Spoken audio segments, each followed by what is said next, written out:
자, 오늘은 유비쿼터스 네트워크의 인트로로 처음에 시작은 와이어리스 센서 네트워크에서 시작했고 지금은 이제 IoT 시대로 넘어와서 그래서 그 백그라운드에 대해서 센서 네트워크가 어떻게 발전돼 왔고 IoT가 의미하는 게 뭔지 그거를 컴퓨팅 역사 또 인터넷 역사 측면에서 한번 살펴보고 이게 자료가 좀 많아요. 오늘 다 마치지 못할 것 같고 다음 시간에 좀 IoT의 각 레이어별로 네트워크 측면에서 어떤 일들이 벌어지는지를 살펴보도록 할게요.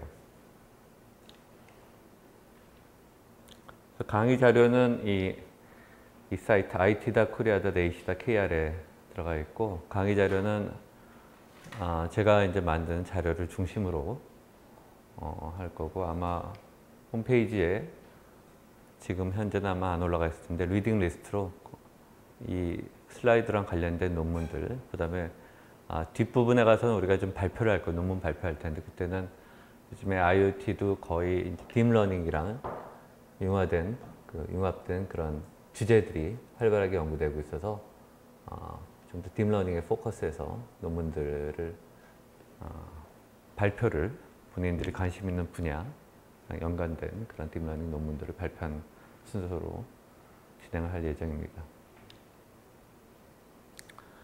그래서 요거 아마 업데이트 할 텐데 일단 요건 생략하고 그레이딩은 중간고사 35%, 그 다음에 기말고사 35%, 그 다음에 프리젠테이션 논문 발표를 30% 정도 하고 가끔 출석을 불러서 출석에 안 오면 한 2번 이상 결석하면 이유 없이 그럼 전체 100% 중에 마이너스 5%, 그 다음에 여기서 퀴즈 같은 걸 문제를 풀면 손들고 인터랙션을 통해서 대답을 하면 중간고사 혹은 기말고사 성적에 플러스 5점, 플러스 10점씩으로 반영을 할 거예요. 이 강의 자료의 내용들은 이런 지금 처음에 오버뷰, 센서 네트워크, 그 다음에 IoT 이런 순서로 발표를 하도록 하겠습니다. 그래서 IoT를 보는 한 가지 관점은 컴퓨터라는 제너레이션 혹은 컴퓨팅의 역사로 볼 수 있어요. 우리가 컴퓨팅 디바이스를 얘기할 때 여러분이 가장 친숙한 게 첫 번째로 이제 무어의 법칙이죠. 무어의 법칙은 골든 무어라는 인텔의 창업자 그 당시 이제 진공관 형태로 처음에 컴퓨터가 만들어진 다음에 트랜지스터가 발명되고 그 다음에 이제 IC라는 집적 회로가 나오면서 IC 집적 회로의 가능성을 보고 골든 무어가 IC 집적 회로에 집적할 수 있는 트랜지스터의 수가 1년 반에 약 2배씩 증가할 것이다. 정확하게는 처음에는 그렇게 얘기하지 않았는데 나중에 이제 수렴 과정을 거치면서 사람들이 받아들인 건데 1년 반에 2배씩, 3년에 4배씩 증가할 것이다. 이게 무어의 법칙이에요. 그래서 메모리 칩, DRAM 칩의 용량을 보면 무어의 법칙이 가장 잘 적용되던 80년대, 90년대에는 거의 3년 주기로 1메가빗 DRAM, 그 다음에 4메가빗 DRAM 3년 후에 또 3년 후에는 그거에 또 4배인 16메가빗 DRAM 이런 형태로 메모리 용량이 발전해 왔어요. 마찬가지로 CPU 칩에 들어가는 집적되는 트랜지스터의 수도 거의 같은 비율로 증가해 왔겠죠. 그게 이제 일반적인 무어의 법칙이고 컴퓨터 분야에서는 무어의 법칙이 또 다른 의미를 가지고 있는데 컴퓨터의 성능이 1년 반에 약 2배씩, 3년에 4배씩 증가한다. 즉, 칩 안에 집적할 수 있는 트랜지스터의 수가 증가하면서 그만큼 성능도 비례해서 증가한다 하고 무어의 법칙이 그것을 일반적으로 컴퓨터 하는 사람들은 무어의 법칙이라고 부르고 있습니다. 그래서 이게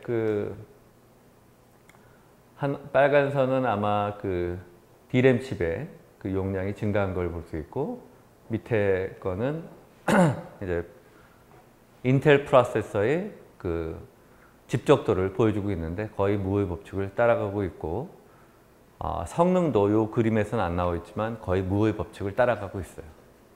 그래서 무어의 법칙을 적용하면 1년에 약 60%씩 성장하고 3년에 4배, 그 다음에 6년에 4 곱하기 4 하면 어떻게 되죠? 16배, 그 다음에 9년이면 곱하기 4를 또 해야 되니까 64배, 그래서 10년이면 대략 한 100배 정도 성능이 올라갑니다. 그럼 또다시 10년을 하면 얼마가 되죠? 곱하기 100 하니까 10,000배. 그래서 여러분이 지금 사용하고 있는 컴퓨터의 성능은 대략적으로 20년 전에 컴퓨터, 같은 가격의 컴퓨터에 비해서 약 10,000배 정도의 성능을 가지고 있다고 생각하면 돼요. 그러니까 여러분이 사용하고 있는 뭐 휴대폰이라든지 혹은 PC에 들어가는 컴퓨터의 성능은 20년 전에 슈퍼컴퓨터급에 해당하는 그런 성능을 갖고 있고, 또 앞으로도 뭐 무의 법칙이 약간 이제 세츄레이션 돼서 성능이 좀 둔화되고는 있지만 급격한 성능 향상을 가져올 거예요. 그래서 아마 전에 알파고에 들어간 그런 뭐 클라우드 형태의 그런 그 서버들의 성능이 이제는 뭐 한 20년 안에 싱글 칩에 집적될 수 있는 그 정도의 프로젝션을 가지고 있다. 포텐셜을 가지고 있다. 이게 무어의 법칙이고, 또 한 가지는 또 벨의 법칙이라고, 그 여러분도 느끼겠지만 한 10년 단위로 새로운 컴퓨팅 디바이스가 나오고 있어요. 출현되고 있어요.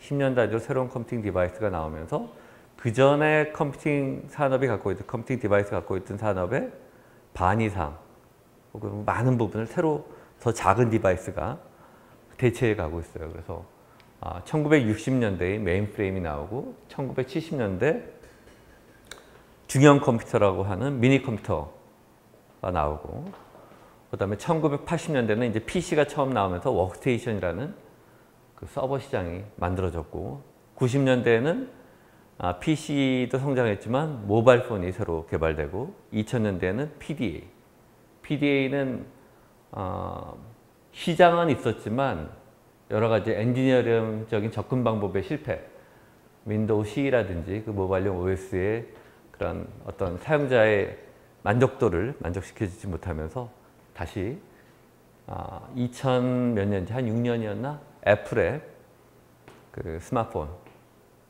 아이폰이 나오면서 이 PDA 시장이 스마트폰 시장으로 대체됩니다.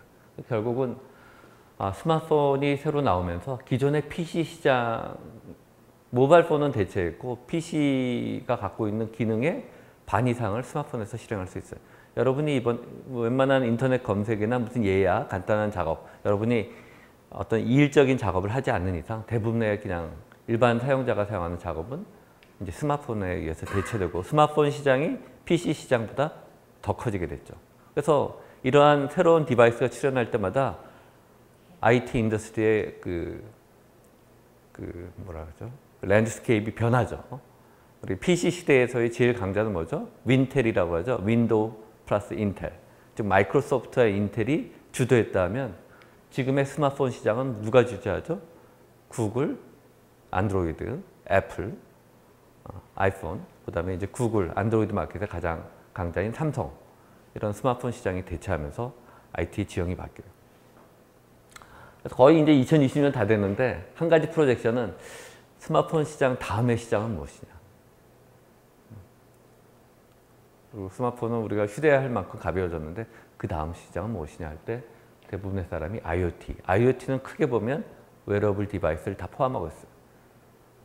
그래서 IoT 디바이스, 우리가 요즘에 뭐 인공지능 스피커 같은 것도 나오고, 그 다음에 웨어러블 형태의 뭐 스마트워치도 나오는데 이런 게 결국은 다 IoT 디바이스라고 보고, 아직은 킬러 시장이 안 만들어졌지만 이런 시장이 궁극적으로는 휴대폰 시장을 대체할 것이다 라고 볼 수 있죠. 그래서 IoT를 이런 컴퓨터라는 제너레이션의 새로운 제너레이션으로 바라볼 수도 있어요.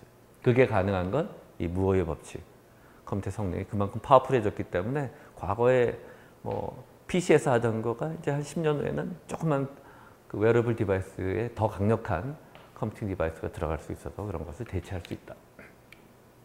그래서 아까 얘기했듯이 인더스트리가 어떻게 변화되어 왔는지 여러분이 이제 한번 살펴보면 이게 메인프레임, 대형 컴퓨터, 이게 이제 미니 컴퓨터, 그 다음에 요게 PC, 요게 PDA, 요게 스마트폰 제너레이션이에요.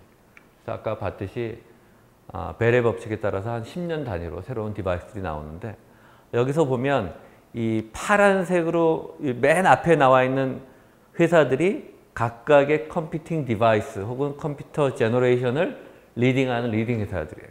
메인프레임 누가 리딩했죠? IBM이라는 회사가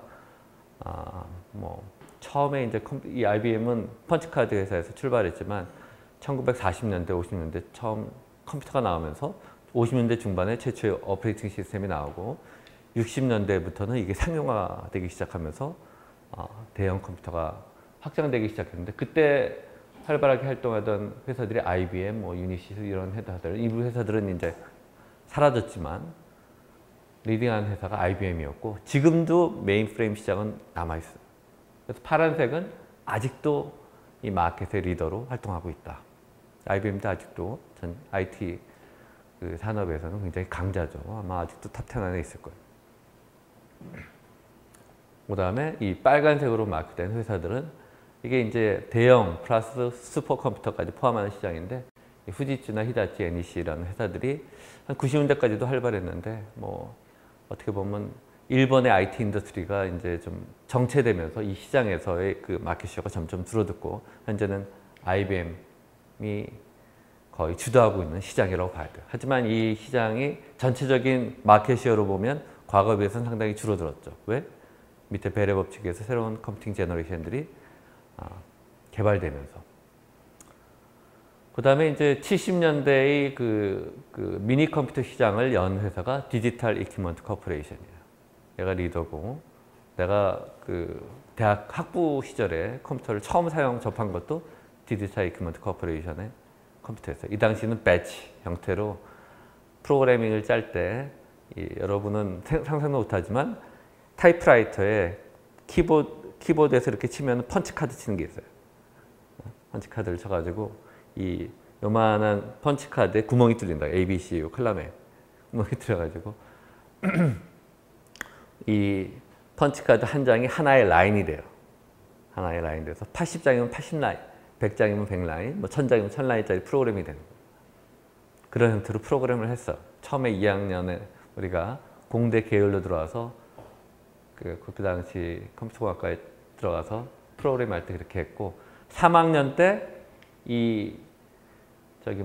PDP-11이라는 시스템을 쓰다가 요 시스템을 쓰다가 디지털 이퀴먼트 코퍼레이션에서 타임쉐어링 기반의 온라인 터미널을 가지고 직접 서버에 접속해서 키보드 여러분이 하듯이 하지만 하나의 컴퓨터를 여러 사람이 공유하는 형태죠.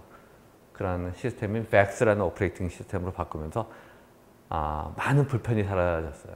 어떤 불편이 사라졌느냐? 과거에 프로그래밍 할 때는 펀치카드로 한 줄 한 줄 포트란 프로그래밍을 한 다음에 그게 어떤 문제가 발생할지 모르니까 하루에 한 번씩, 하루에 2번 아침이랑 저녁으로 잡을 받아요. 펀치카드를 카드 덱에 이렇게 배치니까 순서대로 뒤에다 놓으면은 뒤에 놓고 가. 어떻게 잘 되겠지. 그 다음날 오면 신텍스 해라. 그럼 또 하루다가. 알겠죠? 그래서 더 심려를 기울여서 프로그래밍 해야 돼. 안 그러면 하루씩 딜레이 되니까.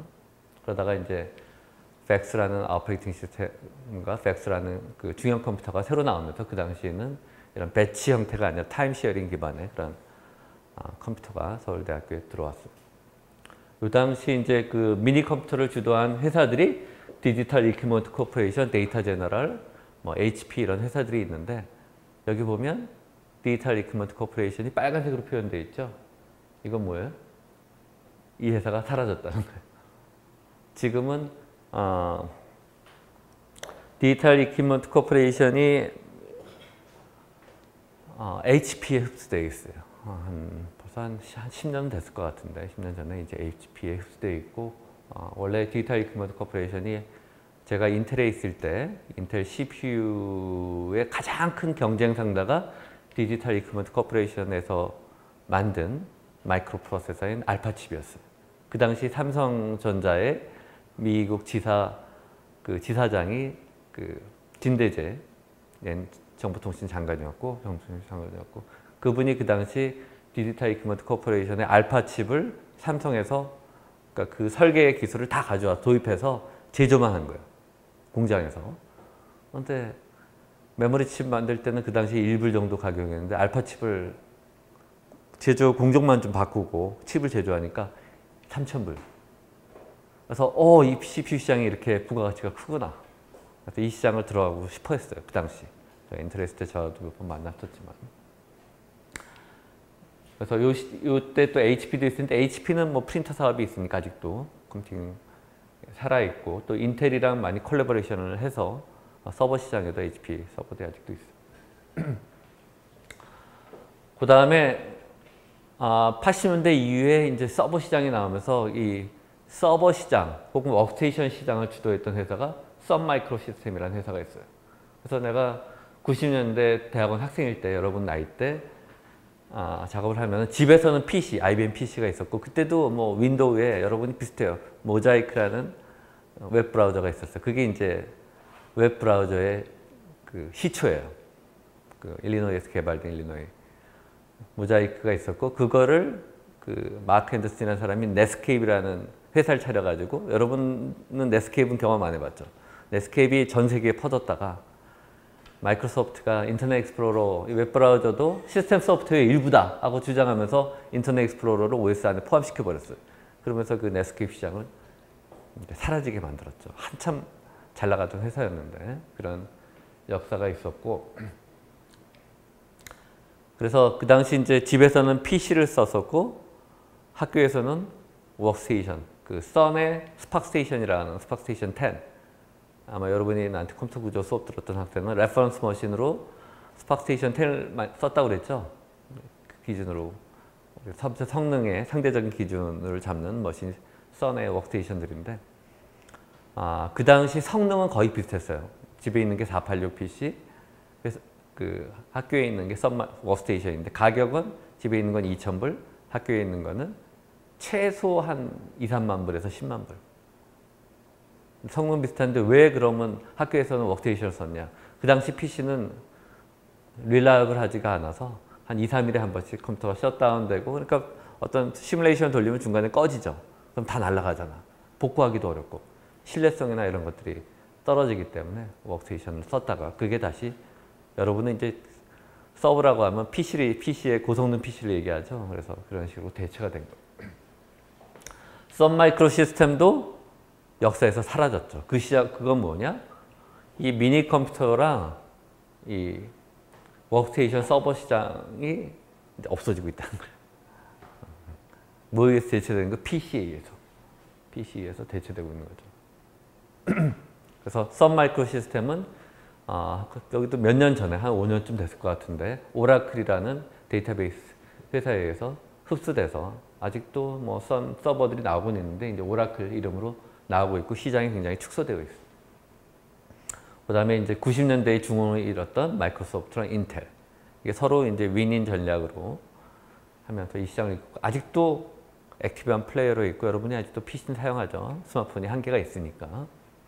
그 다음에 이 빨간색으로 마크된 회사들이 이제 요 디지털 이퀴먼트 코퍼레이션 SGI 이 사람들이 여기서 미니 컴퓨터 시장이 줄어들면서 일로 와서 활동했는데 다 사라졌죠. 실리콘 그래픽스도 여러분의 주라식 1 여러분은 주라식 1 할 때 태어날 때 시대니까 주라식 파크의 그 오리지널 그 비주얼라이제이션 그래픽을 실리콘 그래픽스 워크스테이션으로 했는데 이 회사가 그 존 헤네시 여러분이 컴퓨터 구조 배웠던 그 교과서의 저자인 스탠포드 졸업생들이 만든 리스크 프로세서 회사인데 이 컴퓨터 시스템 회사까지 차렸다가 굉장히 빠르게 성장했어요. 그래서 내가 인텔에 갈 때 이 사람들의 오퍼가 인텔의 오퍼보다 2만 불이 많았고 보너스도 2배가 더 컸어요. 근데 글로 안 가고 나는 인텔로 갔죠. 근데 결국은 망했어요. 실리콘 그래픽스로 조인한 대학원 학생들도 있었는데 그 당시 처음에는 보너스도 많고 뭐 스탁 펄처스 플랜이라 해서 현재 가격에 15% 더 싸게 주니까 무조건 받으면 이득인 거야. 근데 그게 보통 팔지 않죠. 근데 나중에 주가가 회사가 망하면서 이제 결국은 소용이 없었던 거죠. 그 다음에 이제 요 PC 시장 2000년대에 펜파일럿이라는 PDA 시장이 왔고 요때를 주도한 회사들이 팜이라는 회사, 이게 팜이라는 게 손에 쥐는 컴퓨터라 이거죠. 그 다음에 컴팩이라는 게 뭐 아이팩 해서 여러분이 아주 어렸을 때 혹시 아버지들이 사용했던 그런 모바일 디바이스들이 있습니다. 이런 회사들이 나와서 상당히 시장한테 인기를 끌었지만 지금의 스마트폰에 의해서 굉장히 불편한 형태로 펜으로 사용해야 되고 인터페이스가 상당히 과거 PC의 인터페이스를 많이 가져왔기 때문에 불편했어요. 그러다가 애플이 여기도 MP3 플레이어에 우리 종주국이 있었죠. 왜 어두워지지?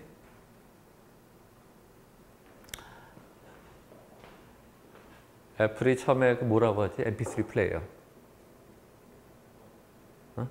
요즘에 거의 뭐 휴대폰으로 MP3를 들으니까 원래 아이리버가 MP3를 만들어서 시장을 만들었다가 애플한테 팔리죠. 애플한테 이제 점유 당하죠. 애플의 MP3 플레이어. 아마 요즘도 나올 텐데 하다가 MP3 플레이어가 자체가 컴퓨터인 거야. 별가적 인터페이스도 필요하고 거기서 뭘 파일 리트리버하고 이 사람이 통신 기능만 들어가면 이거 휴대폰도 대체할 수 있겠다. 그래서 만든 게 이 아이폰이죠. 이 시장이 만들어지면서 스마트폰이 처음에는 시장이 작았지만 지금은 거의 전체 스마트폰 아닌 과거 휴대폰을 사용하는 사람 찾아보기 힘들죠. 그 정도로 스마트폰이 대체했고 이러면서 애플이 새로운 강조세. 애플은 사실은 망해가던 회사였거든. 90년대, 2000년대까지만 해도. 애플은 별 볼일 없는 회사였고 그러다가 이 스마트폰 시장이 하면서 갑자기 지금은 세계에서 제일 큰 회사가 됐어요. 애플이. 하지만 내가 예측하기로는 애플도 결국은 얘가 오픈 안드로이드하고 클로스드 iOS인데 항상 오픈 소사이티가 이겨요. 개방된 형태가. 개발이 더 자유롭기 때문에 그래서 궁극적으로는 애플보다는 구글이 더 포텐셜이 있지 않을까 이렇게 생각을 해요. 언젠가는 이 시장이 몰락하지 않을까 현재의 추세로 가면.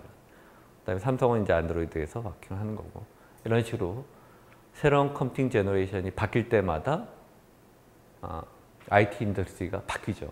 그래서 IoT가 정말 활성화돼서 뭐 스마트워치가 됐건 뭐 스피커가 됐건 로봇이 됐건 그런 디바이스가 생기면은 다시 재편될 거예요. IT 인더스트리. 그래서 사람들이 여기에 관심을 가지고 있는 거예요. 그래서 이런 걸 대체할 수 있는 시스템이 뭐냐? 여기 뭐 이게 아마 에코닷이 아마존 제품이죠. 아마존의 에코닷 이런 인공지능 스피커인데 아직은 미약하지만 궁극적으로 얘가 인터페이스가 훨씬 더 편해지고 현재 PC나 스마트폰의 시장을 또 대체할 수 있다면 스마트폰을 가져가서 키는 것도 귀찮잖아. 그렇죠?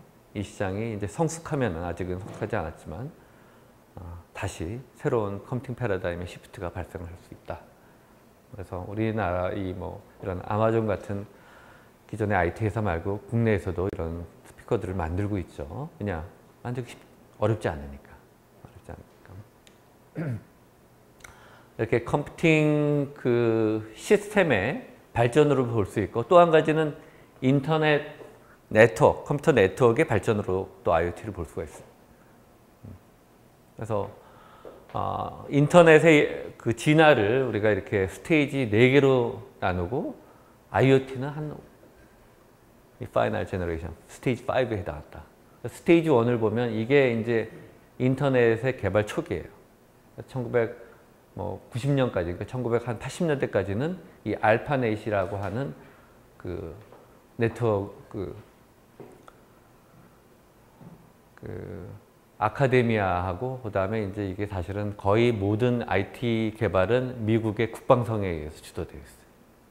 GPS도 그렇고 알파넷도 그렇고 거기서 시도됐지만 그다음에 센서 네트워크도 그렇고 그래서 한참 미래를 내다본 연구는 디펜스에서 많이 시작이 됐어요.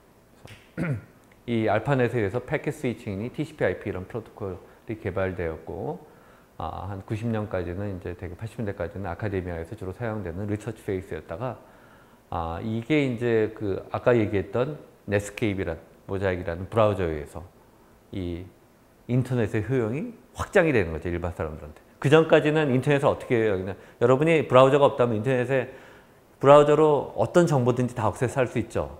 브라우저가 없다고 생각해봐요. 어떻게 했는데. 과거는 어떻게 했냐면 여기는 안 나와 있지만 Go4라고 하는 텍스트 기반의 브라우저가 있었어요. 텍스트 기반으로 뭐 내가 관심 있는 토픽을 들어가면 거기를 토픽을 찾아서 뭐 이렇게 액세스하게 돼 있다. 뉴스면 뉴스. 그 당시에도 그 Go4라는 걸 이용해서 뭐 조선일보 뉴스 같은 거를 이렇게 약간씩 볼 수 있었어요. 텍스트 형태로, 줄 형태로. 근데 지금에 비해서 굉장히 불사하죠. 직관적이지 않고. 그래서 뉴스 그룹 같은 게 쭉 있어가지고 뉴스 그룹에서 관심 있는 토픽별로 사람들이 모여서 기사를 올리고 받고 이런 형태였었는데, 일리노이 대학의 그 슈퍼컴퓨팅 센터에서 마크 앤더슨이라는 엔지니어가 모자익이라는 브라우저를 개발한 거예요. 그래서 이게 그 웹 기술이랑 연결되면서 실제로는 그래피컬하게 모든 거를 여러분이 사용하는 지금의 인터넷 익스플로러, 크롬이랑 거의 같은 기능을 수행하면서 기존의 고포 시장보다 이게 확대가 된 거예요. 일반 사람도 모든 정보를 이제 이걸로 볼 수 있으니까 그 당시 미국에 내 유학생일 때 조선일보나 한국일보 보려면 굉장히 어려웠다고. 그래서 로컬 신문을 찾든지 아니면 뉴스그룹에 들어가서 일일이 다 읽어봐야 되는데 고포를 텍스트로. 이제는 저걸로 찍으면 조선일보 홈페이지가 보이기 시작합니다. 그 당시에 조선일보 같은 뉴스 한 브로드캐스팅 회사들 홈페이지에 자기 기사 정보를 실었으니까. 그 다음에 이제 94년 이 사람이 이거를 상용하면서 넷스케이프로 이름을 했고, 그래서 모든 회사, 학교, 뭐 방송 이런 데서 그런 자기네의 정보나 뉴스를 홈페이지에 실어서 외부로 그걸 확장하면서 이게 이제 확장되기 시작했죠. 그러다 보니까 이게 단순하게 피동적으로 정보를 리트리빙만 하는 게 아니라 이 90년대 말에 있어서는 실제로 트랜잭션을 발생시킬 수 있다. 어떤 제품을 이제는 온라인상에서 우리가 구매하기 시작한 거예요. 그게 이제 이베이, 아마존 이런 옥션 회사고, 얘는 이커머스 회사죠. 아마존이 처음에 나왔을 때는 사실은 아이디어라고 할 것도 없잖아. 간단하죠. 근데 저 시장이 얼마 큰가 했는데 지금 아마존이 거의 구글이랑 비슷할 거예요. 사이즈가 그 정도로 굉장히 큰, 삼성보다 더 클 거예요. 이렇게 커졌어요. 그런 시장이 됐고 그래서 기존의 스태틱 데이터에서 이제 트랜잭션을 처리하는 형태로 웹이 발전되어 왔고, 그거를 우리가 스테이지 3고, 이게 이러다가 2000년에 IT 버블이라고 해서 한번 풍선이 확 커지다가 풍선이 퍽 꺼지죠. 그래서 여기도 일화를 얘기하면 이 당시에는 주가가 IT 회사에서 묻지마 투자, 미국도 그랬고 한국도 그랬죠. 그 당시에 학생이 얼마 안 되니까 좀 편하게 얘기하면, 내가 그때 UC 얼바인의 학교에 교수로 있었는데 그 당시 그 병원에 가면 병원의 의사 선생님들이 내가 무슨 진찰하러 가면 의사 선생님들까지 IT에 관심 있는 거야. 여기 투자할 만한 뭐 하세요? 그래서 나한테 계속 그 정도로 그걸 해서 이렇게 스타트업 돼서 돈을 벌고 뭐 이런 회사들이 많이 생기니까 온 사람들이 관심이 다 IT 쪽으로 왔었고, 그 당시 얼바인의 브로컴이라는 회사가 있고, 지금 브로컴의 크기 거의 삼성전자보다는 좀 작지만 굉장히 큰 회사예요. 퀄컴보다 클 수 있으니까. 브로컴이라는 회사가 UCLA의 그 교수님하고 그 학생, PhD 학생이 만든 회사인데, 그 당시 그 브로컴이라는 회사에서 얼바인에 2천만 불, 1,500만 불인가 2천만 불, 그다음 UCLA에 2천만 불인가 해도 500만 불 더 투자를 해서 그 학교에 건물도 짓고 그런 정도 투자를 했고, 지금은 이제 몇십 빌리언의 그런 회사가 됐어요. 거기도 반도체 회사인데 통신용 칩 만드는 회사로 그런 회사들이 만들어지면서 급성장했고, 결국은 주가가 이제 폭락하면서, 여기 또 그 히스토리가 있는데, 나랑 같이 인텔에서 일했던 그 일리노이 박사고 삼성전자에서 옛날에 근무했던 사람인데, 주식을 받아서 이게 주가가 하니까 자기는 200만 불이 목표였던 거야. 가지고 99년 말인가 그 얼바에 있는 내 집에 놀러 왔어요. BMW를 딱 몰고 와서 자기는 욕심 없대. 딱 200만 불만 벌면 된다. 200만 불을 기다리다가 이게 폭락해가지고 나중에 한국 삼성으로 돌아갔는데, 마지막에 엑서사이즈 하고 일 때는 얼마 남았나요? 5천 불. 주가가 꺼지니까. 원래 스탁 옵션이 그 차이만 버는 거니까. 그래서 돈을 쫓아가면 안 되고 자기 걸 열심히 하다 보면 운 좋게 기회가 생길 수가 있다. 그게 이제 스테이지 3고, 스테이지 4는 이제 이게 개인 간의 어떤 정보를 공유하고 뭐 연락하는 소셜 웹으로 확장이 됐죠. 그래서 이것도 아쉽게도 한국에서 먼저 싸이월드에서 시작했지만 페이스북이 또 아이폰이랑 비슷한 거예요. mp3 플레이어 비슷하게 한국에서는 시장이 작기 때문에 그 시장을 확장하지 않으면 다른 큰 회사에서 이렇게 점유당하는 문제점들이 그걸 충분히 인텔렉츄얼 프로퍼티를 보호하지 않으면 웬만한 비즈니스들은 다 간단한 거니까 페이스북, 트위터로 확장되면서 사람들이 이제 그 온라인상에서 쉽게 커뮤니케이션하고 뭐 비디오, 사진 공유하고 음악도 공유하고 이런 사회로 들어갔어요. 그래서 여기까지 사람인데 그 다음 단계는 뭐냐? IoT 시대다. 스테이지 5. 여기는 사람을 중심으로 연결이 되었죠. 근데 사람뿐만이 아니라 모든 사물도 인터넷에 연결돼. 내가 갖고 있는 모든 사물이 나한테 인터넷으로 연결되는 시대. 이게 인터넷으로 연결되면 내가 갖고 있는 사물뿐만이 아니라 네트워크이니까 거리랑은 무관한 거예요. 그래서 앞으로 인터넷 시대는 미국에 지금 내 딸이 있는데 내 딸이 자동차를 몰고 있다. 그래서 어디 막 보고 있는데 자동차 몰고 있으면서 그 보이는 화면을 내가 집에서 그 TV로 공유할 수 있고, 그렇죠? 내가 예를 들어 인형을 애기한테 선물했는데 멀리서 내가 하이 하면은 그 하이라는 제스처를 알아들어 가지고 인형이 애기한테 하이 할 수 있는, 가능해요. 기술적으로 별 문제 없어요. 아직까지 그런 제품은 없지만 그런 시대가 IoT 시대예요. 그 다음에 내 강아지가 어디 있어도 내가 강아지의 위치를 추적할 수 있고, 여러분이 하는 거 강아지의 모습을 줄 수 있고 밥도 줄 수 있는 그런 IoT 시대가 되는 게 스테이지 5가 되는 거다. IoT의 정의를 살펴보면 그 인터네트워킹, 인터넷, 피지컬, 물리적인 어떤 오브젝트들, 그 다음에 물리적인 오브젝트 말고 결국은 어떤 버추얼, 여기 뭐 티켓이나 맵, 이북, 뭐 아바타, 어떤 웹 서비스 이런 것들의 어떤 들이 서로 인터랙션 할 수 있는 모든 것이 인터랙션 할 수 있는 그런 네트워크가 IoT다. 궁극적으로 원하는 건 뭐죠? 우리한테 어떤 새로운 서비스를 제공하는 거죠. 아까 같이 원격으로 내가 뭐 어떤 자동차 여행하는 정보를 얻을 수도 있고, 나의 어떤 마음 그런 것도 만들 수 있다고. 내가 어떤 하트를 그려가지고 다른 디바이스를 선물하면 거기서 내 마음을 내가 이렇게 제스처를 하면 그냥 하트를 보낼 수도 있고 앵그리를 보낼 수도 있고, 이런 제품은 없지만 이런 게 다 가능한 그런 시대가 IoT 시대다. IoT에서는 IoT를 뭐라고 정의하냐면 Global Infrastructure for the Information Society, 어떤 정보화 사회를 위한 어떤 글로벌 인프라스트럭처다. Enabling advanced service by interconnecting physical and virtual things based on evolving interoperable information and communication technology. 뭐 그런 내용.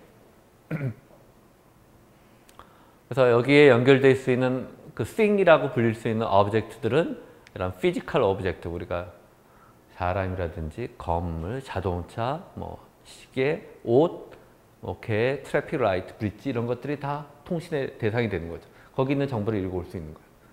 뿐만이 아니라 버추얼, 여기에 대해서 뭐 아직 나도 구체적으로 살펴보지는 않았지만 어떤 인터넷상의 뭐 아바타라든지 그런 거에도 통신해서 내 인포메이션이 걔한테 전달돼서 걔가 어떤 커뮤니케이션을 할 수 있는 그런 형태로 실제로는 피지컬 오브젝트 외에도 버추얼 오브젝트까지 확장됩니다. 그래서 이런 IoT 시대로 가능한 서비스랑 어플리케이션들이 이제 늘어나고 있고, 이게 사실은 어떻게 보면 요즘에 4차 산업혁명을 만드는 그런 드라이빙 포스가 되는 거예요. 왜냐? 그전에 가능하지 않았던 모든 사물들이 이제 인터넷에 연결되면서 정보도 습득하고 제어할 수 있고 여러 가지 서비스들을 제공할 수 있으니까. 그래서 사람을 중심으로 보면 사람의 웨어러블 디바이스를 할 수 있는 게 가장 큰 게 뭐죠? 헬스케어. 그래서 요즘에 이제 휴대폰은 여기 심장 박동수까지는 나오는데 아이폰 같은 경우는 미국에서는 아마 그 심전도가 나오는 것 같고, 그 다음에 지금 그 혈당 같은 경우는 물리적으로 피를 약간 내야만 혈당치를 측정하는데, 이걸 그런 물리적인 접촉 없이도 혈당치를 측정할 수 있는 걸 개발하고 있죠. 그래서 아마 지금 애플에서 개발하고 있으니까 그런 것도 나올 수 있고. 그래서 그런 스마트 헬스케어, 이제 원격 진료랑도 연결돼서 그 스마트 헬스케어 시장을 가능하게 하고, 그다음 스마트 홈, 요즘에 새로운 아파트는 또 IoT들이 연결돼 있어서 외부에서 내가 깜빡 잊고 내가 불을 켜고 왔다, 불 다 휴대폰으로 끌 수 있죠. 가스가 켜져 있는지 없는지도 체크할 수 있고, 이런 스마트 홈으로 연결되고, 그 다음에 이제 스마트 카, 자동차도 이제는 점점 여러분도 느끼다시피 사실은 컴퓨터가 되고 있어요. 그 동력적인 부분은 점점 작아지고, 그게 또 배터리랑 전기차로 바뀌면 사실은 거의 컴퓨터, 움직이는 컴퓨터가 되는 거죠. 그래서 자율주행차가 되면 스마트카, 정보도 실어나르고, 그 다음에 4차 산업 분야의 어떻게 보면 핵심이 스마트 매니팩처링. 이 스마트 매니팩처링을 해서 자기의 생산성을 높이는 거에 따라서 그 어떤 제조사들의 흥망성쇠가 달려있는 거예요. 뭐 불도저라든지 현대 엘리베이터, 우리 과제를 했지만 엘리베이터가 어디서 주로 고장이 나지? 이런 것들에 대한 정보를 다 원격으로 컬렉션할 수 있어요. 전 세계에 퍼져 있는 제품에 대한 그런 불량, 문제점, 그 다음에 여러 가지 그런 현상들을 다 정보를 수집할 수 있잖아요. IoT망을 통해서. 그러면 과거에는 찾지 못했던 그러한 그 불량률의 원인이라도 여러 가지 다이어그노시스를 할 수 있거든. 그리고 어떻게 이 수요 공급, 얼마나 팔리고 얼마나 이런 것들이 사라지는지를 다 모니터링할 수 있으니까 적재적소에 이거를 그 회사의 재고 관리도 옵티마이즈 할 수 있죠. 이게 이제 스마트 매니팩처링이죠. 그 다음에 이제 공장에서의 자동화, 여기도 영향을 미치고, 그 다음에 이런 것들이 모이면 어떻게 되죠? 스마트 시티, 빌딩 이런 데 다 영향을 미칩니다. 그래서 그 아까 컴퓨팅 패러다임, 벨의 법칙에 의해서 우리가 대형, 메인프레임, 중형, 그 다음에 워크스테이션 서버, PC, PDA를 거쳐서 스마트폰, 그 미래는 또 IoT라고 그랬죠. 이거를 다시 또 IoT 디바이스의 팽창을 어떻게 볼 수 있느냐. many to one. 과거는 대형 컴퓨터 혹은 중형, 아까 그 서울대학교 있을 때 백스 컴퓨터 있는데 터미널 하나씩 가지고 하나의 컴퓨터를 수십 명이 공유한다고 그랬죠. 하나의 컴퓨터 여러 사람이 쉐어링하는 시대였어요. 과거에는. 60년대, 70년대까지. 80년대 PC가 만들어지면서 1인당 컴퓨팅 디바이스가 한 대씩 하는 1대1 시대가 되었는데, IoT 시대가 되면 어떻게 되죠? one to many. 여러분도 이제 컴퓨팅 디바이스가 하나 이상이죠. 실제로 사용할 수 있는 게. 그게 IoT 시대가 됩니다. 그래서 2008년에서 2009년 그 당시에 인터넷에 연결된 디바이스 수가 전체 인류의 인구수를 추월하기 시작했어요. 이때를 기반으로 우리가 IoT 시대에 접어들었다고 보통 정의를 해요. 사람 수보다 컴퓨터 수가 더 많아졌다. 그리고 2010년에 인터넷에 연결된 디바이스가 약 12.5 빌리언, 요즘에 인구가 한 7 빌리언 정도 되지 않나 얼뜻 느낌에. 그런데 그걸 추적하였고 2020년에는 시스코가 예상하기로는 약 50 빌리언, 약 500억 개의 IC 디바이스들이 인터넷에 연결될 것이다.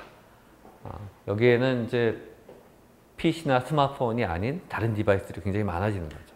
싱에 연결된 그런 디바이스들이 많아지면서 현재 인터넷의 크기, 그러니까 그 연결된 디바이스 수로 볼 때 약 그 5.3년, 5년마다 약 2배씩 증가하고 있어요. 그래서 실제로 그 전기라든지 전화에 비해서 한 5배 정도 빠르게 인류가 이 IT 혁명을 받아들이고 있다. 지금 북한같이 어려운 사회도 우리가 평양 시민들 보면 휴대폰 가지고 다니죠. 그게 가능할까 하는데 그만큼 그게 굉장히 필요하다는 거예요. 필수적인 디바이스를. 우리가 통신이 안 되면 아무것도 못하죠. 통신과 데이터야, 정보의 중요성이 필요한 거죠. 이런 시대가 되고 있다. 그래서 IoT 프로젝션을 보면 여기 이제 월드 포퓰레이션이 나와 있네.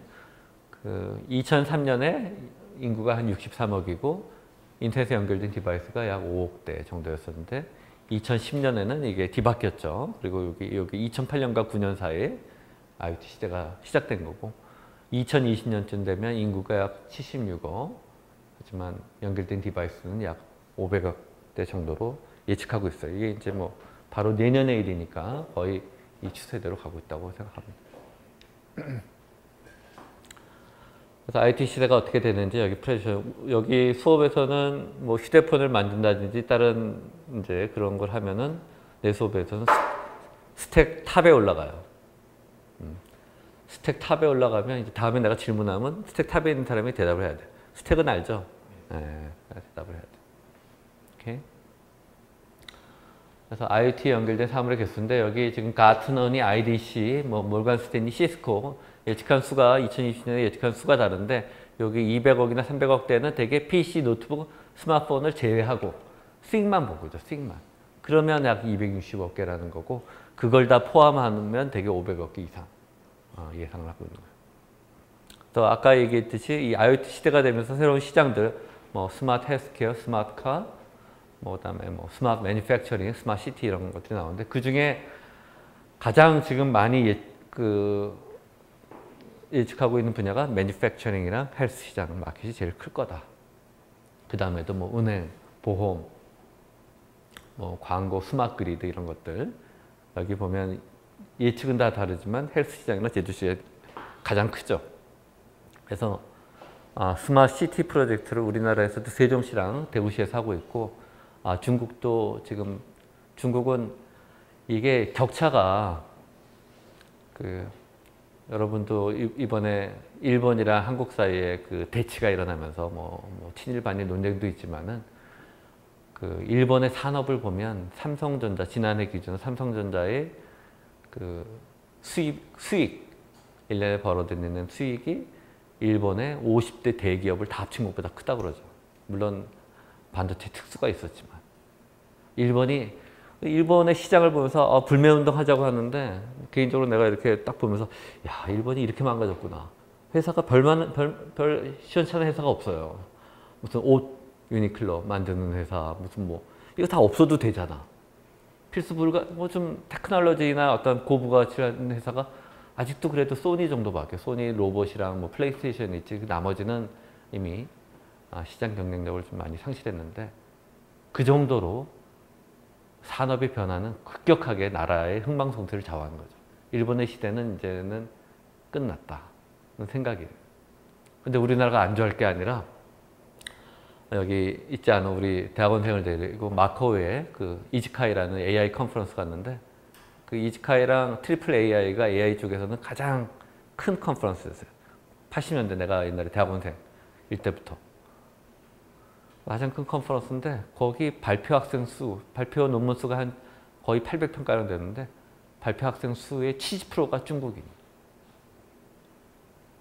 우리나라의 교수님이나 학생들이 와서 발표하는데 물론 우리나라 학생들이나 교수님들이 영어도 잘하고 발음도 좋고 발표도 잘해. 미국에서 온 뭐 딥마인드 이 사람들도 내용도 참 좋아.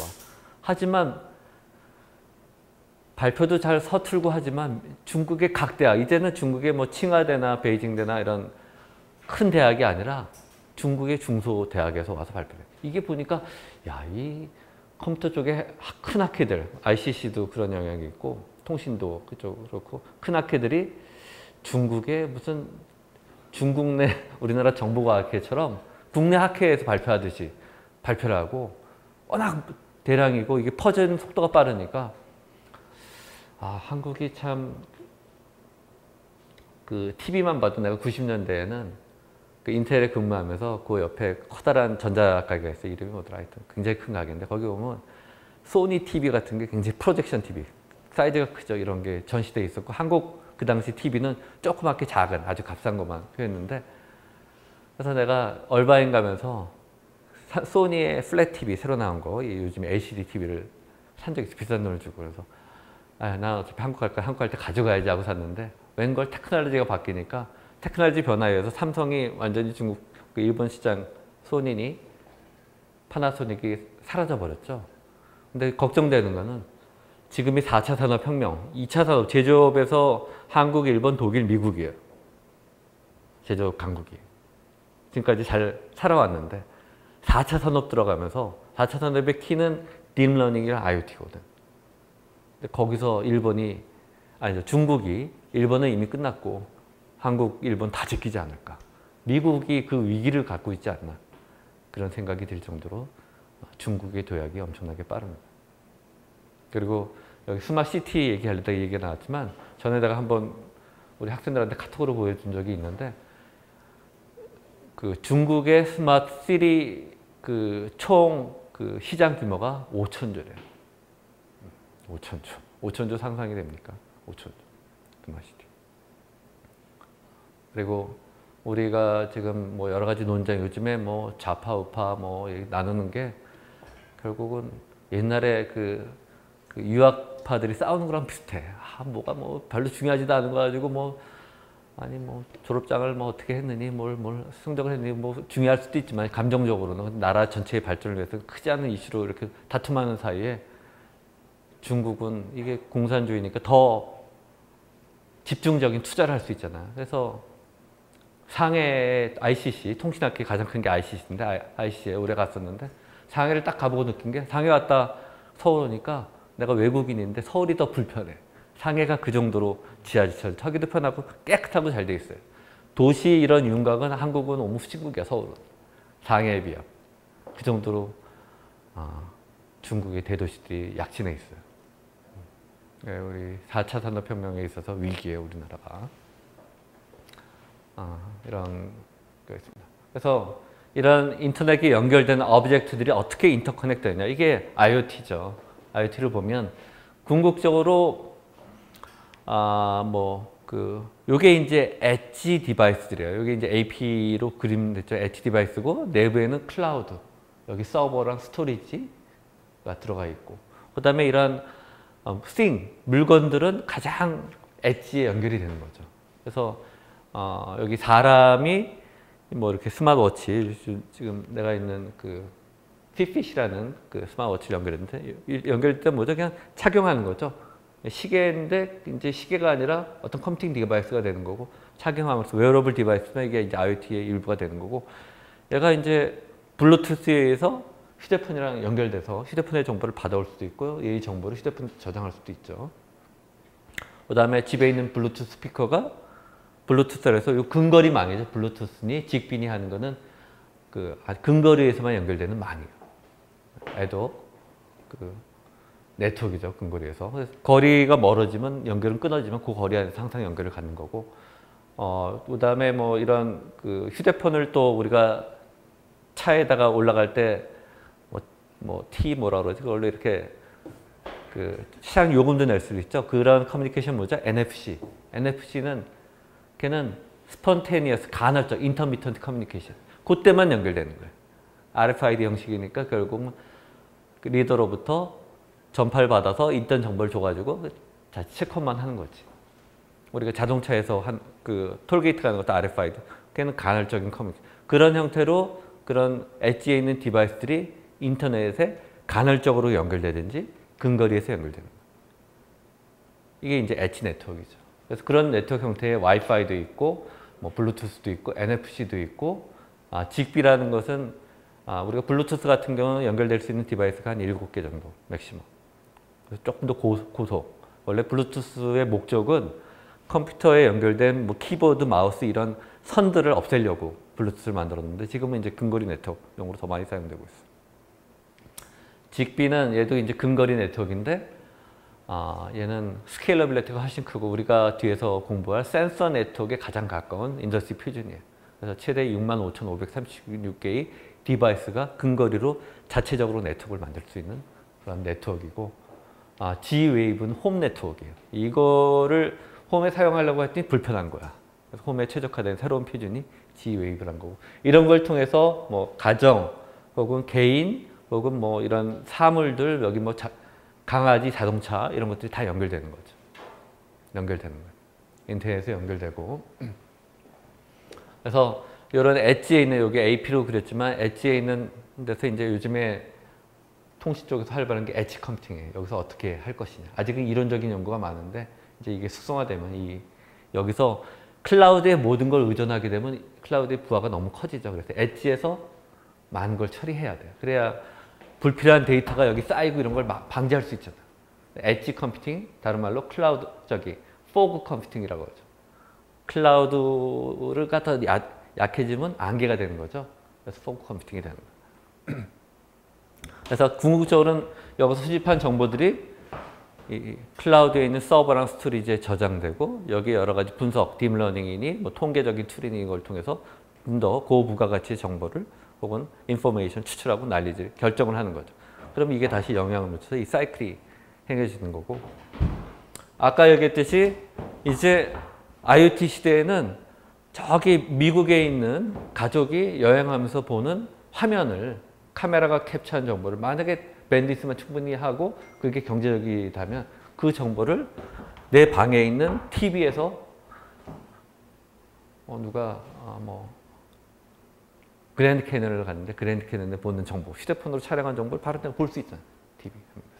그런 식으로 된 거고, 내가 출장 왔는데 집에 있는 강아지들의 위치도 알 수 있고 그 다음에 강아지들한테 밥도 줄 수 있고, 여기 뭐 인형 같은 게 있어서 내가 어디 출장 왔는데 애기한테 인형한테 내가 하이 하면 인형이 나 대신 하이 해줄 수도 있고, 이런 시대가 된 거예요. 그게 IoT 시대다.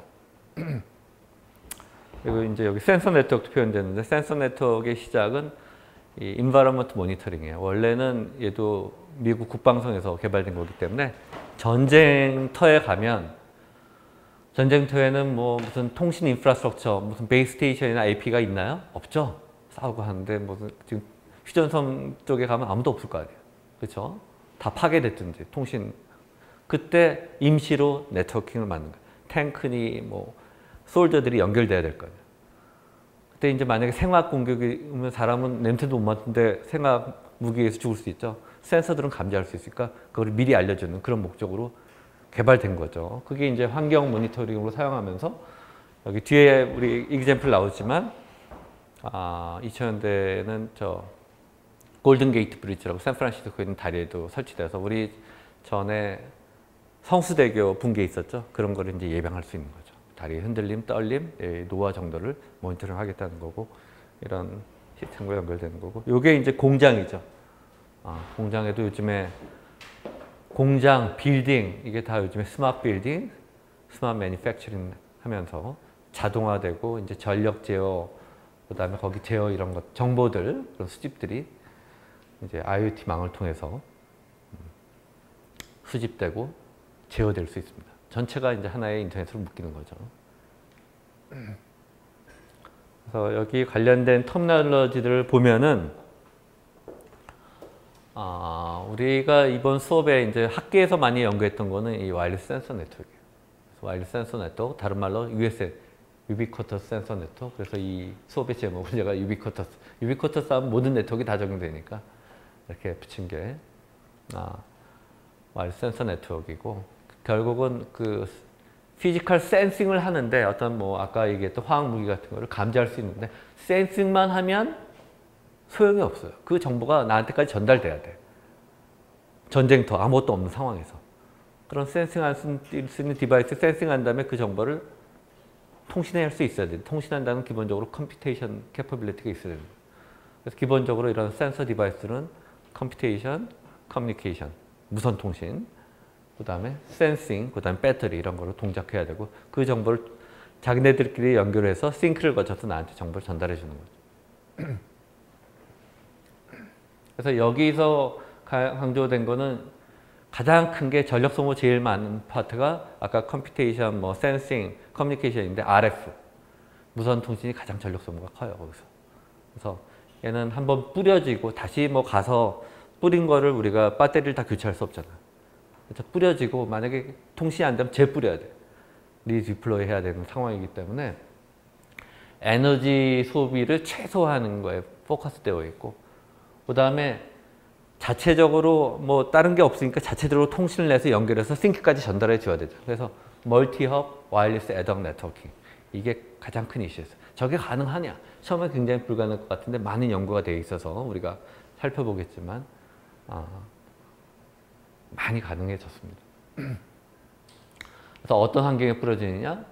어떠한 뭐 AP, 베이스테이션 뭐 그런 것들이 없는, 아무것도 없는, 네트워크 인프라스트럭처가 없는 곳에 그런 환경에 뿌려져서 환경 정보를 습득하는 목적으로 개발되었고, 주로 컴퓨터 네트워크 하는 사람, 컴퓨터 사이언스 하는 사람, 이걸 주도한 학교가 UC 버클리랑 UCLA. 그러면서 한 2010년까지 활발하게 연구되고, 지금은 이제 IoT로 다 대체된 거예요. 그리고 이제 네트워크는 거의 직비로 표준화되어 있다고 얘기할 수 있고. 그 다음에 이제 IoT랑 또 관련된 용어가 M2M, 머신 투 머신. 여러분도 한 번씩 다 들어봤죠? 이거는 주로 이제 통신회사 하는 사람들이 목적이 뭐냐면, 되게 이제 공장 같은데 원격으로 센서 데이터를 수집하는데, 이런 멀티업 와이어리스 네트워크가 아니라 자기네 그 텔레커뮤니케이션 네트워크를 이용해서, 거기도 무슨 멀티업은 필요하겠지만 그런 망을 이용해서 리모트 데이터 센싱 목적으로 머신 투 머신 커뮤니케이션을 하겠다 하는 목적으로 시작된 게 이제 M2M이고, 이거는 포커스가 리모트 데이터 센싱이죠. 센싱이고 이제 통신 인더스트리에서 만든 터미널로지고, 그 다음에 이제 그 엔지니어링, 뭐 항공이라든지 기계 이쪽에서 한 거는 CPS, 사이버 피지컬 시스템. 단순하게 데이터 센싱뿐만 아니라 리얼타임 컨트롤, 원격 제어, 원격 데이터 수집하는 원격 제어 하는 목적으로 사이버 피지컬 시스템이라는 용어를 많이 쓰고 있어요. 지금도 많이 쓰고 있죠. 이런 용어가 있고, 이제 그다음에 이제 IoT가 가장 많이 사용하는 터미널로지고, 웹 오브 싱즈는 뭐냐? 이런 싱들이 이제 인터넷에, 우리 아까 브라우저에 연결돼서 어디든지 단순하게 뭐 홈페이지뿐만 아니라 이제 개개의 사물에 대한 정보도 인터넷에서 액세스 가능하다는 게 웹 오브 싱즈에 대한 거고, IoT는 어떻게 보면 이거를 다 컴바인한 게 IoT라고 할 수 있어요. 가장 넓은 브로드한 터미널로지고, 가장 많이 사람들이 사용하는 터미널로지라고 볼 수 있고, 이제는 뭐 사실은 이 시대에서 각각 다른 커뮤니티에서 이런 필요성에 의해서 이런 터미널지를 만들고 드라이빙 하다가, 보통 학교에서는 이게 제일 컸었지만 드라이빙 하다가 지금은 이제 거의 다 IoT로 흡수되어 있는 그런 상황입니다. 그래서 이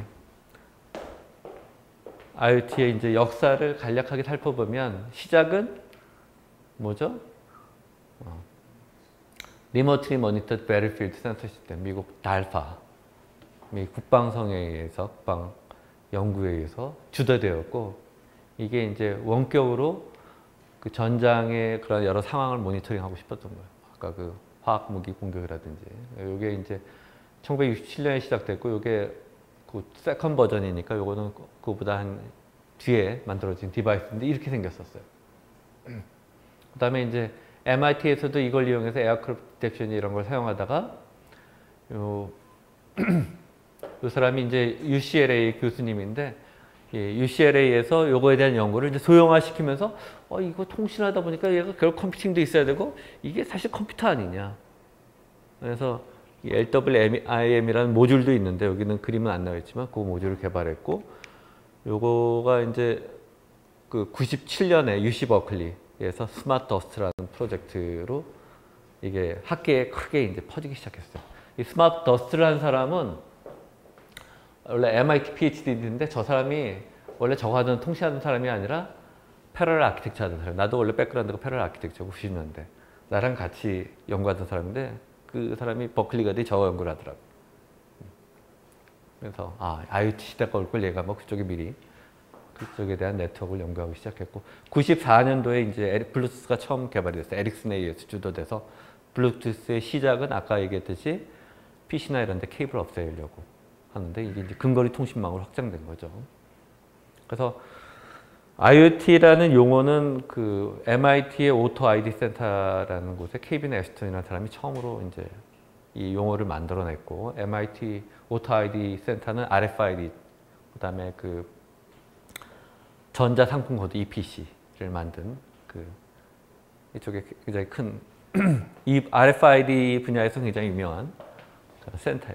그래서 만들었고, UC 버클리에서 이거를 했는데 학계에서 막 연구를 하고 이게 인기를 끌면서 굉장히 새로운 연구거리가 많았거든요. 그 전에 이제 갈망하던 컴퓨터 사이언스 하는 사람들이 요즘에 딥러닝처럼 막 이걸 간량을 풀어준 거야. 그래서 이게 학교에서 인기를 있으니까 버클리에서 뭐 이것 좀 자기네들 사용할 수 있게 해달라고 하니까 아예 회사를 차린 게 크로스보예요. 그래서 우리 연구실에 지금도 가지고 있나 모르는데 미카2나 미카-G 그 모트들 있지, 센서들. 어디인지 알아? 애들은 몰라? 어딘가 있을 거야. 우리 연구실에도 한 몇십 개 있을 텐데 이런 것들을 상용으로 팔기 시작했어요. 상용으로 팔고 그다음에 이제 2002년에 블루투스가 이제 IEEE에서 표준으로 802.15가 그 근거리망이에요. 근거리망 표준이에요. 거기에는 블루투스, 직비 이런 게 들어갔는데 15.1이 블루투스고 15.4가 직비예요. 이런 표준이 IEE에서 만들어지고 2004년에 이제 직비 1.0, 그다음에 블루투스도 버전이 지금 5.0까지 나와 있는데 BLE가 4.0이고 4.0으로 가면서 로우 에너지, 더 에너지를 적게 소비하면서 성능을 높인 그런 블루투스 기술이 발전되어 왔고 아까 직비 같은 경우는 최대 노드 수가 센서 네트워크 6만 센서들은 뿌려지는 것 때문에 스케일러빌리티가 좋아야 돼요. 그래서 뭐 몇만 개씩 뿌릴 수 있어야 되는데 그 위에다 6로우펜은 그 위에다가 IP 어드레스를 실을 수가 있어요. 센서 노드에다가.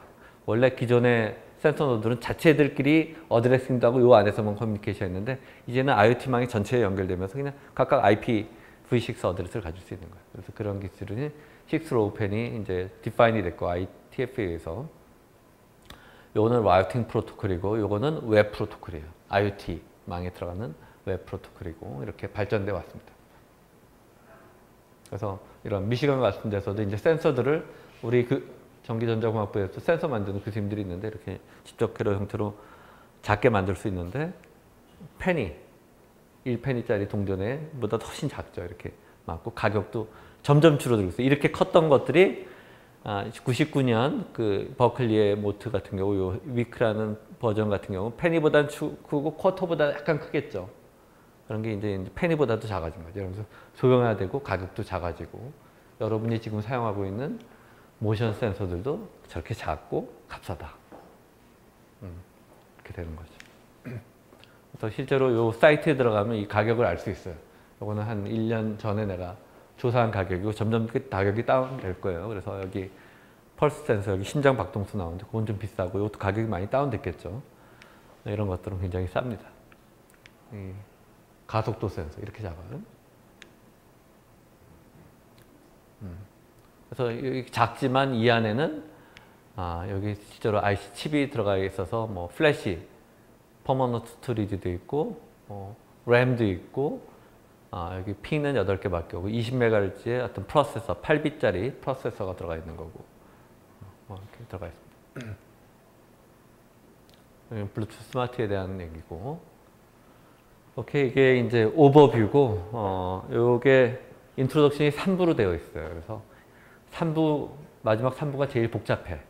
그래서 오늘은 1, 2부 정도 센서 네트워크 정도 소개하고 하는 걸로 합시다. 1, 2부를 하고 다음 시간에 3부 하고 시간이 남으면 남지는 않을 것 같은데 다음번 슬라이드를 공부를 하도록 할게요.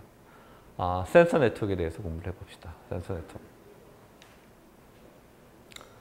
센서 네트워크는 뭐냐? 여기 정의를 보면 wireless sensor network consists of spatially distributed autonomous sensors.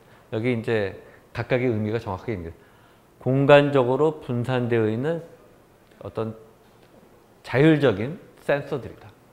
오토노머스 센서들. 각각이 어떤 컴퓨팅 디바이스들이고 공간적으로 분포돼서 어떤 공간의 환경을 모니터링하는 디바이스들이에요. To cooperatively monitor physical. 그래서 실제로 얘네들이 어떤 모니터 하려면 혼자서는 영역이 작으니까 커버리지가 작으니까 안 되죠. 여러 센서들이 협력적으로 일해야 되니까 커뮤니케이션 해야 되죠. Physical or environment condition. 그래서 물리적인 혹은 환경적인 그런 상황들을 모니터링하는 디바이스들이고 여기 뭐 여러분이 알다시피 온도, 습도 뭐 여러 가지 뭐 떨림, 움직임 이런 것들을 체크할 수 있어요. 이 어플리케이션은 처음에 와이어리스 센서 네트워크는 우리가 살펴봤듯이 밀리터리 애플리케이션에 의해서 시작되었어요. 배틀필드 서베일런스. 하지만 지금은 이제 인더스트리얼 시빌리언 애플리케이션을 확장되고 있죠. 센서 네트워크 기술들이 이제 IoT 시대의 어떻게 보면 백그라운드가 된 거예요. 백그라운드가 되고. 그래서 이 안에는 뭐가 있느냐? 로우 파워 마이크로 컨트롤러. 마이크로 컨트롤러는 마이크로 프로세서랑 어떻게 다르냐? 마이크로 프로세서는 CPU만 있는 거고 마이크로 컨트롤러는 SoC예요. 조그만. 그래서 그 안에 주변 회로가 칩으로 집적되어 있는 거예요. 조그만 거를 뭐 CPU 따로 칩 따로 만들 수 없잖아요. 하나로 묶어 놓은 거지. 그걸 마이크로 컨트롤러라고 하고 어떻게 보면 그냥 마이크로 프로세서로 생각하면 되고 그런 작은 프로세서들은 뭐 자동차 같은 데도 한 수백 개씩 들어있어요. 그런 마이크로 컨트롤러가 있고 여기가 컴퓨팅 디바이스니까 메모리가 있어야 되겠죠. 메모리가 램도 있어야 되지만 퍼먼트 스토리지도 있어야 되겠죠. 그래야 프로그램을 저장하고 계속해서 실행할 수 있을 거예요. 그 다음에 얘가 이제 혼자서 떨어지면 얘가 할 수 있는 거는 아주 제한돼 있죠. 그리고 통신을 해야 돼요. 그래서 통신하려면 뭐 유선으로 연결하기는 어려우니까 무선으로 로우 파워에 전력 소모가 작아야 돼요. 왜? 배터리 동작하니까. 둘 다 로우 파워예요. RF 리시버가 들어가 있다. 트랜시버가 들어가 있다. 그래서 센서들에는 뭐 이런 센서들도 있고 얘가 액추에이션 뭐 이런 센서가 로봇에 적용되면 로봇 자체도 IoT 센서로 볼 수 있으니까 뭐 스피커에 저장돼서 소리를 낼 수도 있고 뭐 스피커가 있으면 어떻게 돼요? 센서를 딱 하면 옛날에 허수아비 이 바람 날리는 것밖에 못하는데 저 센서 하면 누가 휙 지나가면 이렇게 센싱해서 사람 소리를 낼 수 있죠. 그럼 더 효과적이겠죠. 그래서 뭐 예를 들어서 뭐 멧돼지나 뭐 이런 늑대들이 자꾸 들어온다. 가축을 어떻게 한다 그러면 저런 걸 설치하면 제가 호랑이나 사자 소리를 내면 도망가겠죠.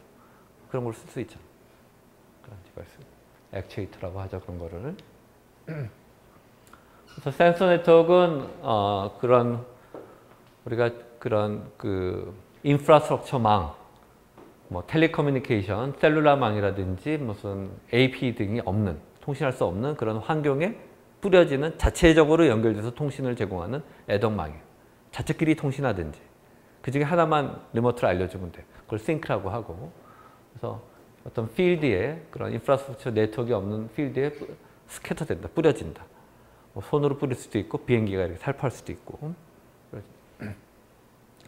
그래서 이런 센서들은 결국 어떤 데이터, 그 환경적인 데이터를 수집해서 자체적으로 네트워크를 만들어서 통신을 통해서 그 정보를 전달해서 결국 싱크가 인터넷에 연결되어 있는 그 노드를 싱크라고 해요.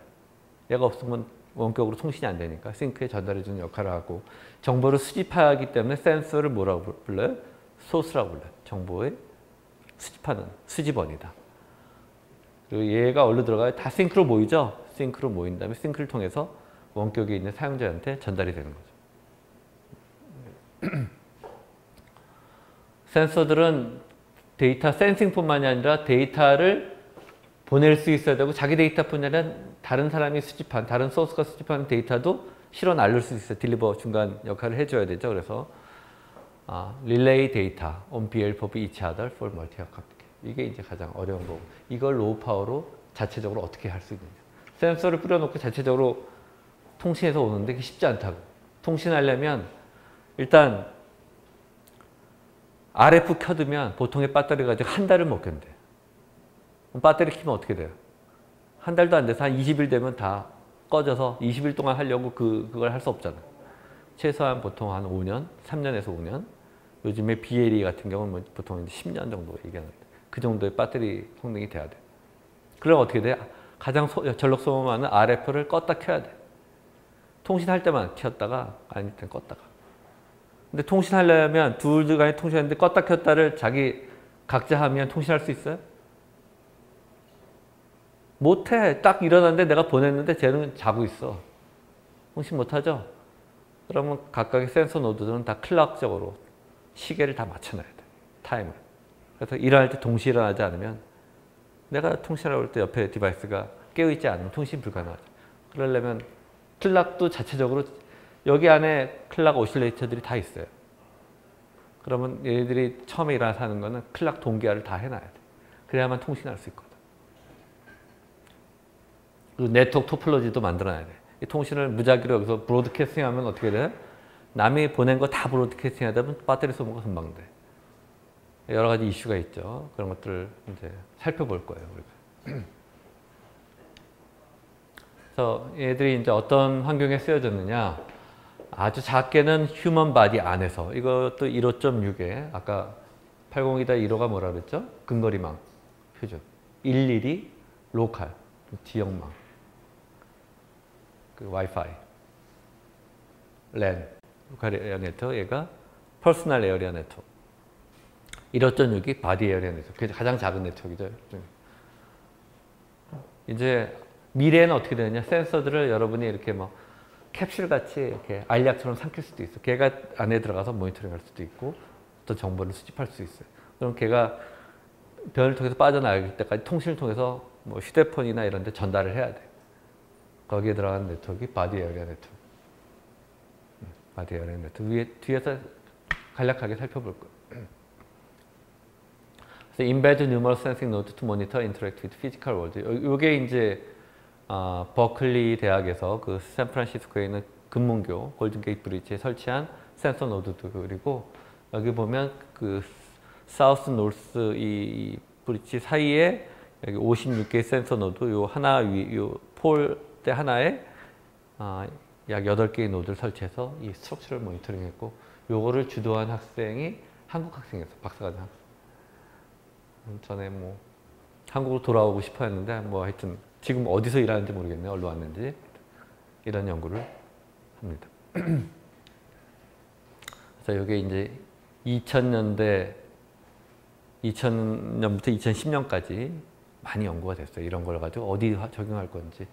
요거는 그 하버드 대학에서 에콰도르에 있는 그 화산의 움직임을 관측하기 위해서 센서들을 설치한 거예요. 그래서 16개의 노드를 3km 크기의 이 분화구에 설치해서 그 화산 활동이랑 지진 활동, 그 다음에 인프라소닉과 아주 저주파 사운드를 모니터링해서 화산의 활동을 모니터링하는 거고, 얘가 이제 그 요 베이스 스테이션을 통해서 그 싱크를 통해서 9km 떨어진 리모트 베이스 스테이션으로 이제 데이터를 전송할 수 있게 돼 있고, 얘가 그 보면 어디 있더라 솔라 패널도 있죠. 배터리 문제 때문에 솔라 패널을 통해서 에너지를 보충하고 이런 형태로 해서 화산 감지도 했었고, 또 빙하 글레이셔 모니터링. 이거는 사우스햄튼이라고 영국에 있는 대학인데 노르웨이의 빙하를 모니터링하는 모습이고, 이렇게 얼음 조각이 이렇게 크게 쌓여 있어요. 여기 사람 보이는데 엄청나게 크죠.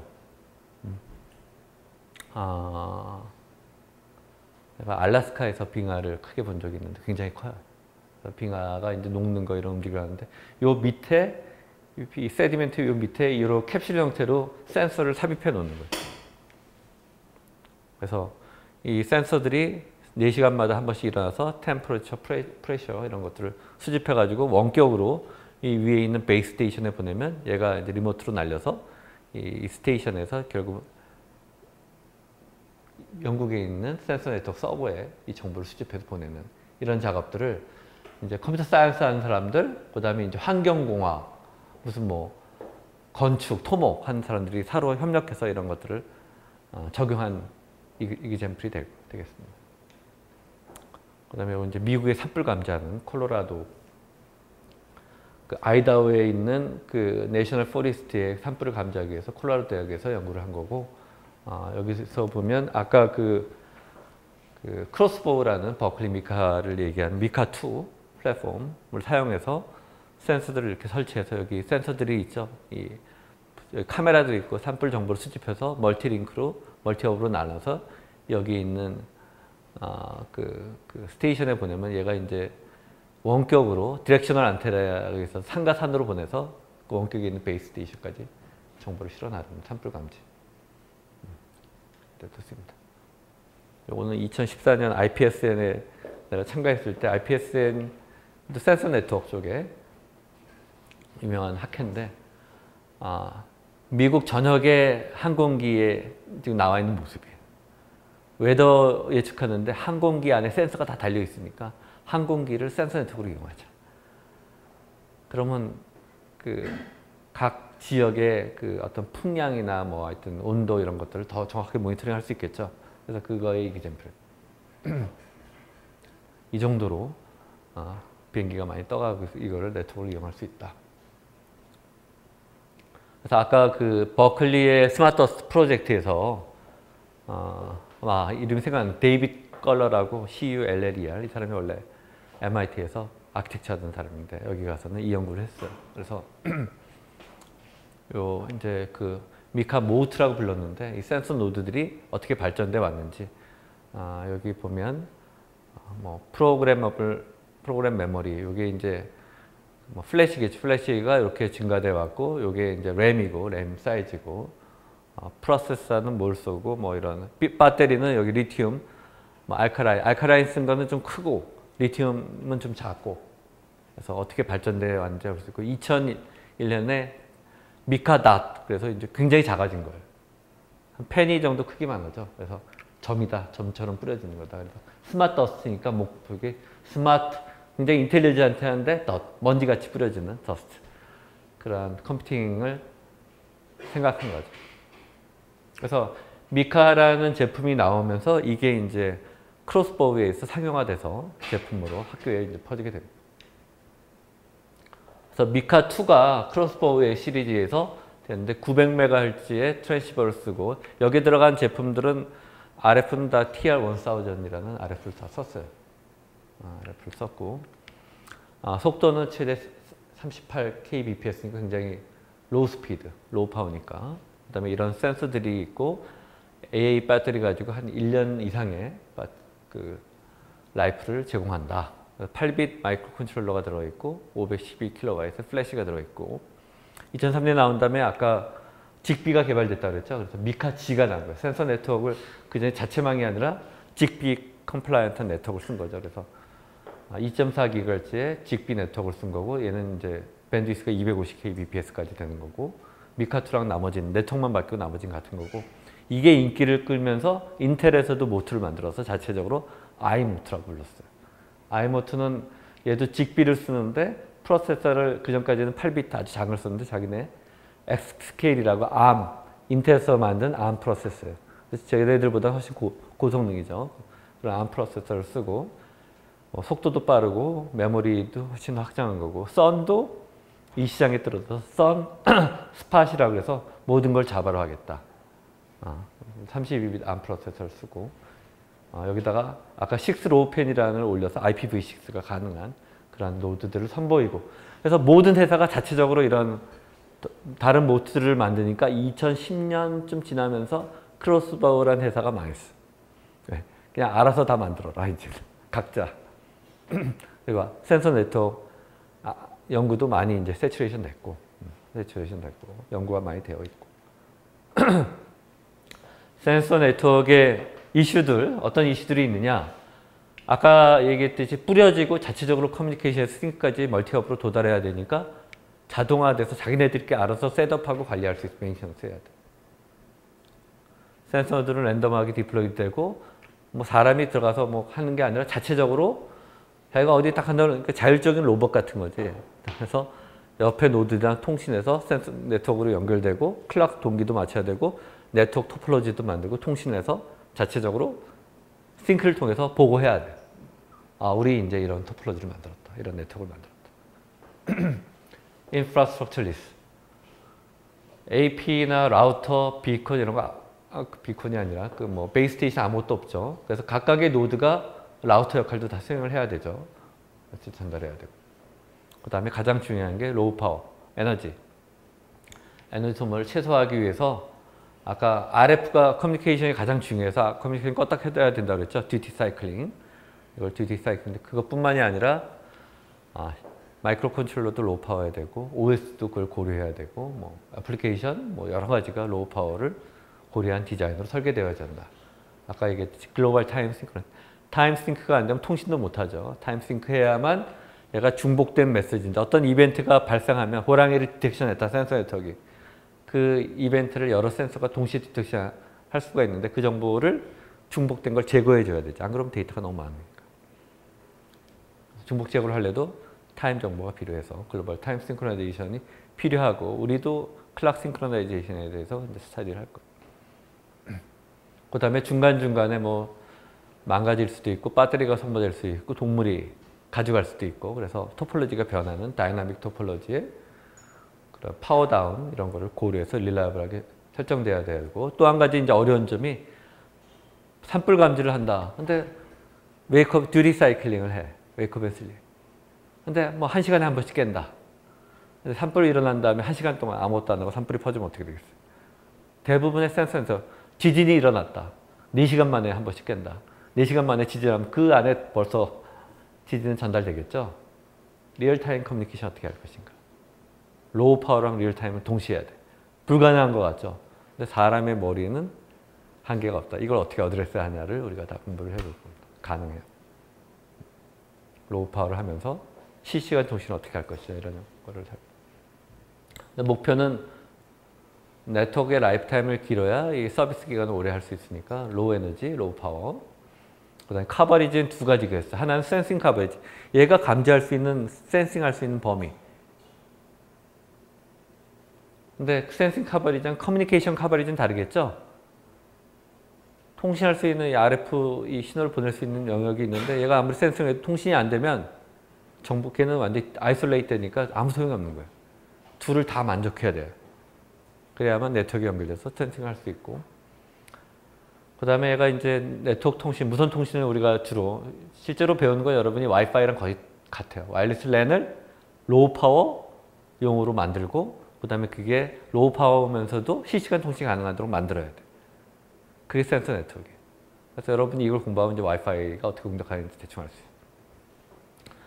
근데 이걸 통신하게 되면 무분별하게 통신을 하면 컬리전이 발생하고 중복된 메시지가 나오니까 에너지 소모도 많고 성능이 굉장히 떨어져요. 그래서 이걸 이런 거를 줄이면서 리얼타임 레이턴시를 갖출 수 있어야 되고 그 다음에 전체적으로 이거 로우 코스트예요. 센서 뿌려지는 건데 비싸면 안 되거든. 통신도 뭐 전체적으로 로우 코스트여야 되고 스케일러블러블 아까 얘기했듯이 몇만 개씩 뿌려질 수 있다. 몇십만 개. 아까 토폴로지가 계속 변할 수 있다 그렇죠. 폴트 톨런트 해야 되고 그래서 싸면서 센서 네트워크니까 싸잖아. 그래서 항상 서비스 할 수 있어도 라이프타임도 길어야 되고 그 다음에 성능도 좋아야 돼. 이게 이제 어려운 거죠. 이런 거를 해야 되는 거고 센서 네트워크의 네트워크 프로토콜을 보면 우리가 ISO 7레이어를 보면 레이어 1, 피지컬, 맥, 랭크 2, 링크 3, 라우팅, 트랜스포트, 그 다음에 애플리케이션들이 있죠. 이런 식으로 올라가는데 각각에서 어떤 이슈들이 있냐. 피지컬 레이어에서는 커뮤니케이션, 센싱, 액추에이션, 맥 레벨. 우리가 주로 많이 할 게 이 두 레이어고 거기서도 이걸 더 많이 할 거예요. 그래서 맥 레이어, 미디어 액세스 컨트롤은 뭐냐. 무선 채널은 누구나 다 쉐어링하는 채널이에요. 그럼 경쟁해야 돼. 내가 통신하는데 누가 같이 통신한다 같은 시간에. 그럼 컬리전이에요. 그러면 다 갑이지요. 그러면 그거를 오케스트라 하는 게 이제 예를 들어 가장 간단한 거 시간을 얼로케이션 TDMA. 어느 시간은 어느 슬롯은 누가 쓰고. 근데 보통은 여기서는 랜덤 액세스를 써. 누구나 하다가 얘가 누가 사용하면 사용하지 말아야 돼. 캐리어 센스, 멀티플럭스 그런 방법을 쓰거든. 맥. 다양한 맥에 대해서 배울 거고 아까 클락 싱크로나이제이션, 로컬라이제이션 그게 우리가 하는 로컬라이제이션이고 현재. 그 다음에 커버리지 이런 것들이 들어가고 그 위에는 라우팅 그 다음에 센서들이 또 움직일 수도 있죠. 센서들이 움직이는 경우 토폴로지가 계속 변해. 더 어려워지죠. 그때 어떻게 라우팅 해줄 것이냐. 모바일 센서용 네트워킹 그 다음에 라우팅도 계속 같은 경로로만 하면 같은 경로의 노드들은 다 에너지가 다 디플리션 돼요. 그쵸? 다른 거 놀고 있고 그러면 안 되겠죠. 토폴로지가 막 변하든지 뭐 해야 돼. 골고루 써야 돼. 어떻게 해줄 것이냐. 그 다음에 이제 이거는 데이터를 이렇게 트랜스포트니까 엔드 투 엔드로 어떻게 전달하고 또 싱크의 메시지를 전체 어떻게 퍼뜨릴 것이냐. 그 다음에 캐싱 중간에 최근 데이터가 아직 밸리드한 게 있으면 센서까지 갈 필요도 없죠. 그 전에 있던 데이터를 캐싱하는 걸 이용할 수 있어야 되고 뭐 데이터 애그리게이션 이런 것들이 있고 마지막에 센서 데이터베이스. 센서 데이터베이스도 이게 IoT 쪽에서 IoT 데이터베이스라고 하는데 많이 연구하고 있었는데 나는 뭐 아직도 연구 분야겠지 했는데 저것도 굉장히 많이 발전돼 있어요. 요즘에 IoT 시장이 크면서 과거에 오라클 DB 가지고 절대 불가능한 데이터들이 마구 생성되고 있고, 내가 전에 그 양재동에 그 기술 독립군이라는 모임이 있는데 거기 보면 이제 새로운 기술들을 소개하고 발표하는 시간이 있었는데 IoT 데이터베이스를 최근에 그 창업한 창업자가 있는데 내용이 아주 좋아서 이거 반드시 필요하구나. 대학원 세미나, 여러분 다 대학원이니까 대학원 세미나에 내가 한번 그 혹시 모자라면 내가 더 초빙하고 내가 너무 많은 분을 초빙을 해서 자제하고 있었는데 그 중에 한 분이 우리 고려대학 컴퓨터학과에 그 제약 쪽으로 딥러닝 연구하시는 분이 있어요. 제약 연구를. 거기도 획기적이에요. 그분이 있고 이 사람도 내가 추천할 건데 봐서 다음 학기에 한번 추천을 할게요. IoT 쪽 데이터베이스 시장이 완전히 바뀌고 있다. 이런 것들이 있고 실제로는 이게 굉장히 컨스트레인 된 디바이스예요. 배터리도 에서 오퍼레이트 되고 굉장히 로우 코스트에 로우 퍼포먼스를 갖는 센서랑 커뮤니케이션이라 실제로는 이렇게 엄격하게 세븐 레이어가 아니라 실제 이런 리소스 컨스트레인트 때문에 좀 더 타이틀리 컴플된 인테그레이션을 하지 않으면 그런 에너지 그 컨스트레인트를 만족하기 쉽지 않다. 이런 이슈들이 있습니다. 자, 이게 이제 오늘의 1, 2부고 다음 시간에는 제대로 IoT에 대한 전반적인 소개를 다시 한번 해보도록 할게요. 오늘은 여기까지 하겠습니다.